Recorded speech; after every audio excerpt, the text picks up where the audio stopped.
Last time, I showed you our first day on this broken water main job. Although things started out fine and getting to the pipe went smooth, after trying to clamp the line, we found that not one, not two, but 3 of our clamps were undersized and warping.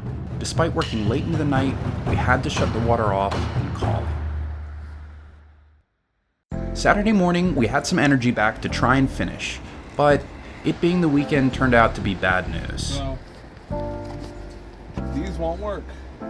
This is what they had at Ferguson. They don't have any that are available. They don't have the right size of stuff. They don't have the right things I want. So, since it's not going to be the right stuff, I'm just going to be putting this on there, letting it run until Monday when the proper stores open and we can get the stuff.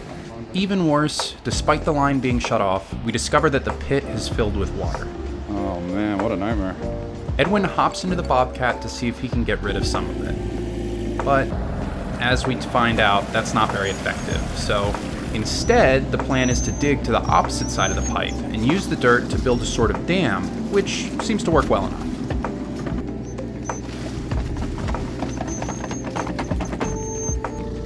Can we get the pipe blocking? It's quite muddy, but we get back to the pipe no problem. All we can do today is tighten up the clamp and reopen the main, so at least the church will have water for their Sunday service. It stings a little bit, but when we come back on Monday, we have what we need at last, which is not just a larger clamp, but also a generator and a pump to empty the pit.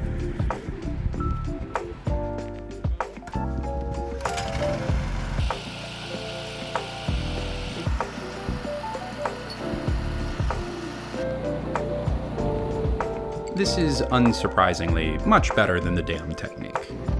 With the water gone, we can dig back down to the pipe for what is the 3rd time now, but hey, who's counting? I don't want to go to the sheet any closer.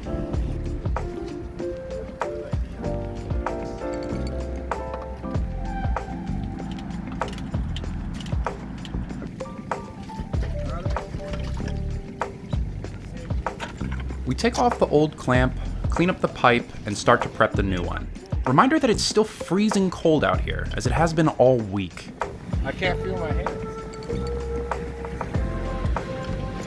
I'm pretty close to there with you, and I've been wearing gloves. This clamp looks almost identical to the others, but it's one size up, and we're pretty sure that's the reason the others warped when we tightened them. As you can imagine, we're all eager for this to work so we can get out of the cold. So I crossed my fingers as we did our test and opened up the line. It's open, it's on. It's open. One is on. We opened both of them. Now what you're not seeing here is dripping, and that's a success. So are we good? And you have no more leak here. So you want to make sure that the inspection is scheduled. Taki, put the pump in here when I pull this ball out. And then after that's drained out, wrap up the site and move on. Put in some of that hay. Yeah, we'll do that. We can't backfill over the pipe until the inspection is done tomorrow. So in the meantime, we need insulation so that the pipe doesn't freeze overnight. While Taki packs everything up, Edwin takes care of the hay. The hay itself, the straw doesn't stop the cold. The straw captures air. You get little pockets of air that have barriers of solid material and then air pockets of solid material. The next morning we arrive before the inspector to do a final touch, which is to build some support under the pipe with this gravel.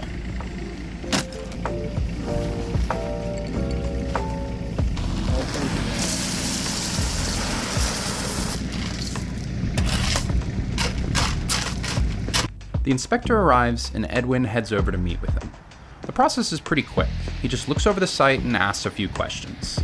Hold them, duct line 3-inch, split right there. Put a repair clamp. The work's passed inspection, so all that's left is to backfill over the pipe. Our final obstacle seems to be all this mud that is frozen into the bobcat's claw, which is going to make the backfill a lot longer. Edwin gave up on it, but Taki tried his hand as well. I've sped up the backfill for you. It went well, and it took about an hour all told.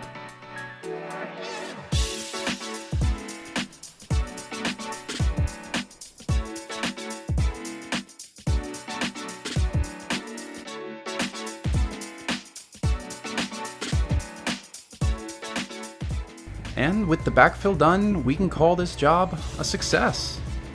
The Bobcat is a rental, so we just leave it by the roundabout here for pickup. What should have been a 2-day job of about 8 hours became 4 days and 24 hours. But thanks to the holiday on Monday, we still managed to get it fixed in time so the kids didn't have to miss a day of school. I'm sure they're very grateful for that. Feeling pretty satisfied, we pack up one last time. That's it, huh? Any final thoughts? Rough start, but as soon as we had the right stuff, we're in there.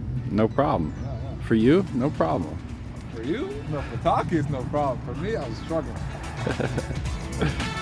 This was a ton of footage for me to sort through, and it took me forever. So if you've made it this far, thanks for watching. I really appreciate it. And remember, you can always leave it to Vito.